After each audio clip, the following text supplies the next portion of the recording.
last time I discussed the most powerful trainer, and I had a lot of disagreement. But Proto, what about Cynthia? But Proto, Dookie said gold didn't beat red. But Proto, the player can't be the most powerful trainer. Comment section. I thought you were better than this. You are the most powerful trainer. At the drop of a hat, Nintendo could change something that was assumed for years. Example, Pokemon Origins, confirming 100% that red did beat blue. So comment section, since we're on the subject of trainers, let's segue into the next theory. One that was sent to me by a subscriber. Well, most of my theories I cover are sent to me by a large number of people. But today, there was only one person that sent me today's theory. Shout out to Alex Sefon Alteria. And he asked, did Giovanni give Sabrina her psychic powers? Well, that is a good question, so let's waste no time. But if today's video isn't your thing, stay subscribed for a collab between me and an individual from a certain theorist channel about Zelda 2. Now, on to today's theory.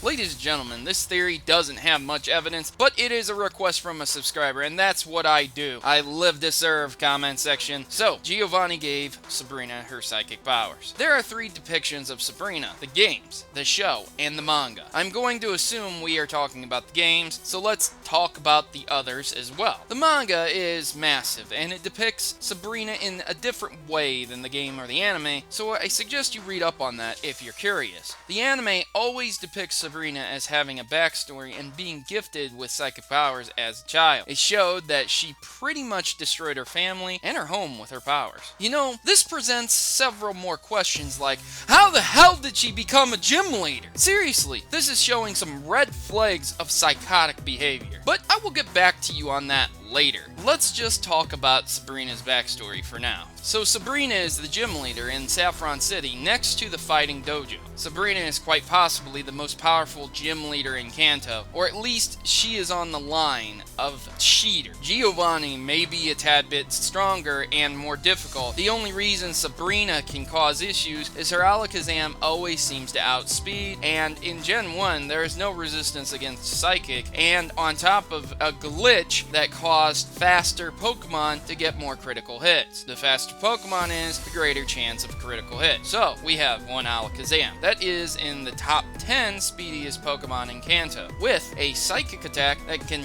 do a 90 base damage and a 1.5 times bonus due to Alakazam's type, and no type that resists. In fact, Ghost types of that region were weak to Psychic types due to the dual Poison type. What a broken gym leader, and type. Psychic types were truly OP. But it wasn't just her Psychic types that were having psychic powers. Sabrina and many trainers were also psychics. The main difference between the common psychics and other trainers is that they were not psychotic. I mean, that I know sounds a little bit silly, but there were trainers known as channelers. And believe me, they say things like, be cursed with me, and kiki. Not the most sane of individuals, but they are in Sabrina's gym? Now you might be saying, what does this have to do with Sabrina's backstory and how she got her powers? Don't you worry, it will all connect, just stay with me. So Sabrina surrounds herself with some interesting individuals, and the saying goes, you're only as good as the company you keep. So on one hand, Sabrina has sane psychic apprentices, and on the other, she has literally insane channelers.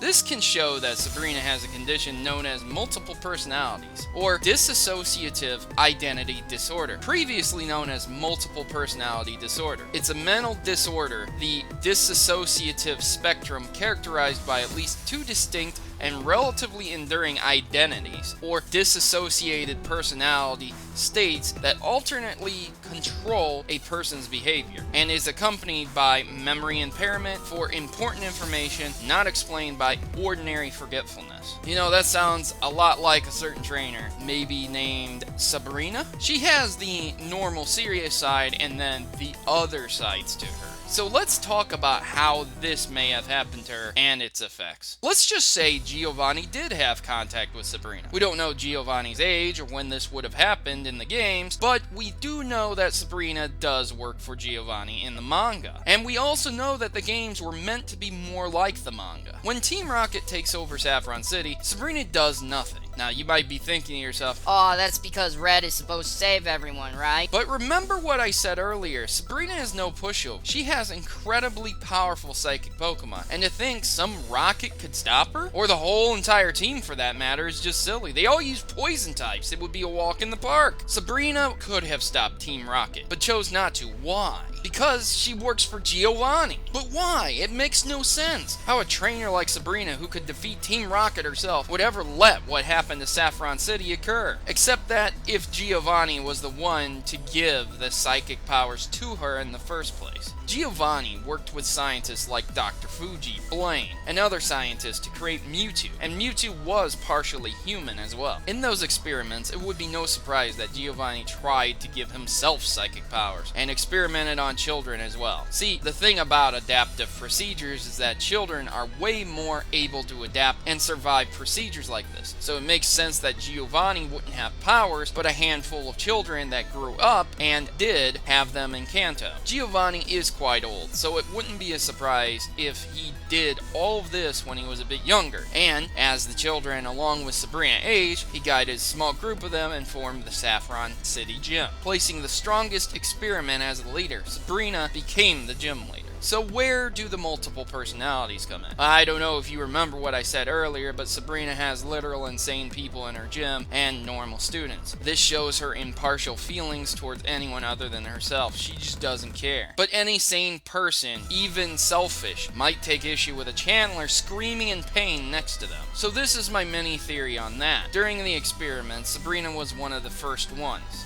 The alpha, as they say. And due to this, she had her mind torn apart and split into different categories due to the experiment itself. The most common persona to shine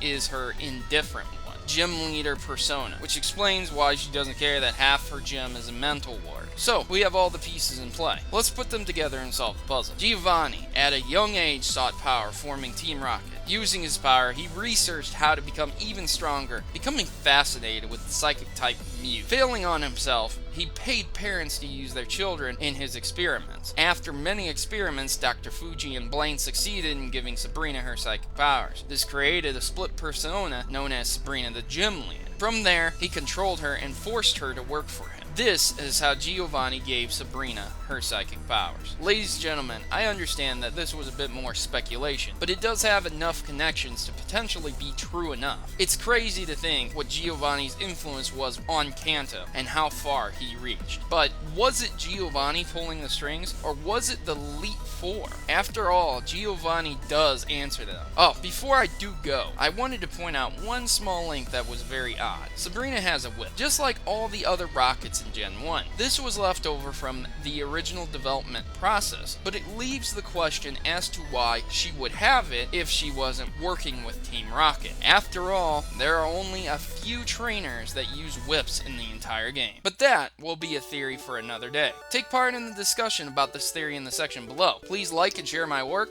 and as for me, I've been your host, Protomario, and I'm signing out. Good gaming, and God bless. Thanks for watching my video and making it to the end. If you want to see my theories a day early, make sure to head over to my Patreon, where donators get a day early viewing of my newest theories. And follow me over on Twitter to see my updates about certain videos and access to some cool unlisted hidden content as well. If you don't have Twitter, I am on Tumblr too, so be sure to check out my videos on your preferred social networks, or subscribe here on good old YouTube. I've been on YouTube for a while now, and I don't plan on going anywhere soon, so I hope you keep supporting me by liking the video and sharing it where you can on Facebook or Twitter or other forums as well. Thank you again for taking a bit of time out to support me, and I hope to see you here next time on Pokemon Theory. Please note that in all my videos, if I use images from Google, that I do not own any of those images, and all images obtained from Google are owned by their respective owners and copyrights. So please remember this when watching my Pokemon Theories. Thanks.